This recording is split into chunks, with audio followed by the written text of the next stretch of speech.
কোন বনের পাখি তুমি গো, ও তুমি যাইবারে কোন বনে পাখি রে, আছে কি মনে নাকি গেছো তুমি ভুলে, আছে কি মনে নাকি গেছো তুমি ভুলে। কমলার বনবাসের গজাল নাকি বক্তা বলে, ও বক্তা সাহেব জিহুব্বা কাটার জন্য প্রস্তুত থাকিয়েন, ও বক্তা সাহেব ঠোঁট কাটার জন্য প্রস্তুত থাকিয়েন। বেটা কিয়ামত কত কঠিন তুমি বোঝনি, স্টেজে এসে গজাল বলো মানে 20টা গজালের জায়গাতে 20টা হাদিস বলে একটা মানুষ উপকার হবে কি হবে না ইনশাআল্লাহ? হবে তো আশাবাদী? 20টা গজল আপনার হুজুর বলছেন, 20টা গজলের জায়গাতে যদি 20টা হাদিস বলতো তাহলে সবাই উপকার পাবে, এটা আমি বলতে চাইছি না। 100টা মানুষের মধ্যে হয়তো 2টা মানুষ তো হেদায়েত পেত ইনশাআল্লাহ। আপনার হুজুর দিন রাত গজল বলে শুধু, হ্যাঁ? হুজুরকে বক্তব্য দিতে নিয়ে এসেছেন না গজল শুনতে নিয়ে এসেছেন? আপনারা বলেন তো একটু, কত চিঠি দিছেন গো? সবই বলবো, একটু শুধু ধৈর্য ধারণ করেন। বিরক্ত হচ্ছেন নাকি? শেষ করে দেবো। এবার আপনাকে বলছি, আপনার হুজুরের কথা বলছি। আচ্ছা, হুজুরের বক্তব্য হাদিস কোরআন শোনার জন্য নিয়ে এসেছেন হুজুরকে, না কে ওই গজল শোনার জন্য নিয়ে এসেছেন? বক্তব্য শোনার জন্য, তাই না? তো আপনার হুজুরে 1 ঘন্টা বক্তব্য রাখছে, তো 8 ঘন্টা 1.5 ঘন্টা সবই যে গজল বলছে গো। এরা বুঝতে পারেনি মানে আপনার হুজুর মানে বুঝতে পারছেন কি? আপনার হুজুরের কথা বলছি, আপনার হুজুরকে বক্তব্য দিতে নিয়ে এসেছেন, তো আপনার হুজুর বক্তব্য দিচ্ছে 1.5 ঘন্টা, তো 1.5 ঘন্টার মধ্যে না তো 20টা গজল বলছে। 20টা, একটা গজল যদি বিনা গানের সুরে হয়, সব গজল গানের সুরে। এই ইউটিউবার ভাইদের মধ্যে কোন এক ভাই আমাকে ওই ইটাহারে দেখাচ্ছে যে দেখেন ভাই, এই দেখেন গজল, দেখেন গজল নাকি কিসের বনবাস। এই শুনছেন কথা শুনছেন? কমলার বনবাসের গানের গজল করেছে, এরাই বলছে। দেখেন আমি বলেছি কি, হ্যাঁ?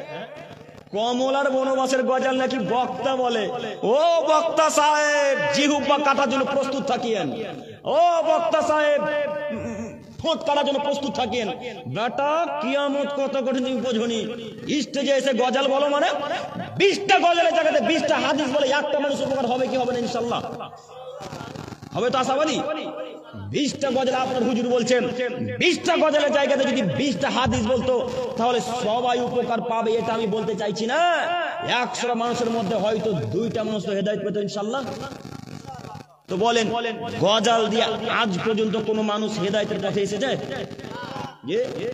গজল দিয়ে কোনো মানুষ হেদায়েতের পথে আসে না। আপনাকে আমি আরো একটা কথা বলি, গজল কখনো গানের সুর ছাড়া হয় না।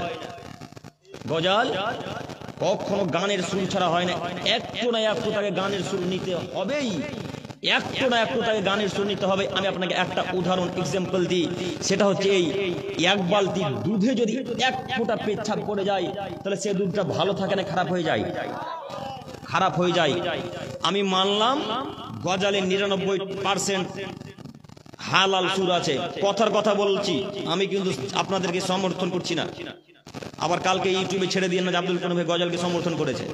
জি, আমি জিন্দেগিতে গজলকে সমর্থন করি না, জিন্দেগিতে নয়।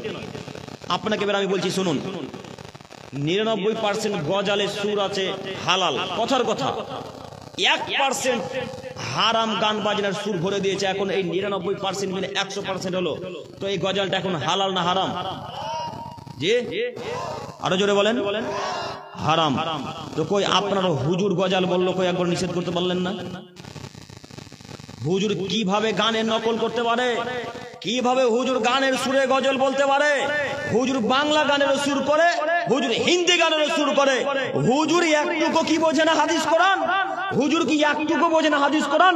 হুজুর কেন গান দিয়ে গজল করবে? হুজুর কেন কোরআন হাদিসের বক্তব্যের স্থানে গজল বলবে? জি না, গজল ভাবে এইভাবে বলতে পারে না, গজল এইভাবে বলতে পারে না। গজল যদি বলতে হয় আলাদাভাবে অনুষ্ঠান করে তাতে যায় আসে না। এটা কোরআন হাদিসের আলোচনার জায়গা, এখানে সদা সর্বদা কোরআন হাদিস আলোচনা করতে হবে। 1.5 ঘন্টা যদি আলোচনা চলে, 1.5 ঘন্টাতে 1.5 ঘন্টায় কোরআন হাদিস দিয়ে বলতে হবে। 1.5 ঘন্টাতে আনুমানিক তাকে 15টা থেকে 20টা হাদিস বলতে হবে। 15টা থেকে 20টা হাদিস তো বলা বহু দূরের কথা, একটা হাদিস বলে না, 15টা থেকে 20টা শুধু গজালই বলে। হ্যাঁ, ওই হুজুর নাকি আপনাদের প্রধান বক্তা। মানুষ বোকা হলে মানুষের বিবেক বুদ্ধি কোথায় গিয়ে দাঁড়ায়? মানুষ বোকা হলে মানুষের বিবেক বুদ্ধি কোথায় গিয়ে দাঁড়ায় আমি নিজেও বুঝতে পারি না। যে বেশি গজল বলতে পারে সেই নাকি প্রধান বক্তা।